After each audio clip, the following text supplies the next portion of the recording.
संगीतकार पलाश मुच्छलच्या विरोधात विज्ञान माने यांची सांगली पोलीस अधीक्षकांच्याकडे आर्थिक फसवणुकीचा प्रकार. विज्ञान माने या तरुणाने दिली आहे तक्रार. नजरी या चित्रपटात काम देतो आणि चित्रपटाचे प्रोड्युसर म्हणून गुंतवणूक करण्याचे आमिष दाखवल्याचा आरोप पोलीस अधीक्षकांकडे दिली आहे तक्रार. अजून गुन्हा दाखल नाही. संगीतकार पलाश मुच्छलच्या विरोधात सांगलीमधील विज्ञान माने या तरुणाने आर्थिक फसवणुकीची तक्रार सांगली जिल्हा पोलीस अधीक्षक यांच्याकडे केली आहे.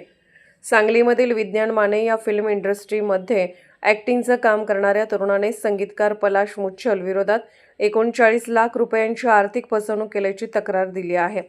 नजरिया या चित्रपटाचे दिग्दर्शन आपण करणार असून सदर चित्रपटाचे प्रोड्युसर म्हणून त्यामध्ये गुंतवणूक करावी, तसेच चित्रपट OTT प्लॅटफॉर्मवर प्रदर्शित झाल्यानंतर देशातून 25 लाख गुंतवणुकीवर 12 लाख रुपयांपर्यंत मोबदला मिळणार असल्याचे पलाशने विज्ञान माने यांना सांगितले होते.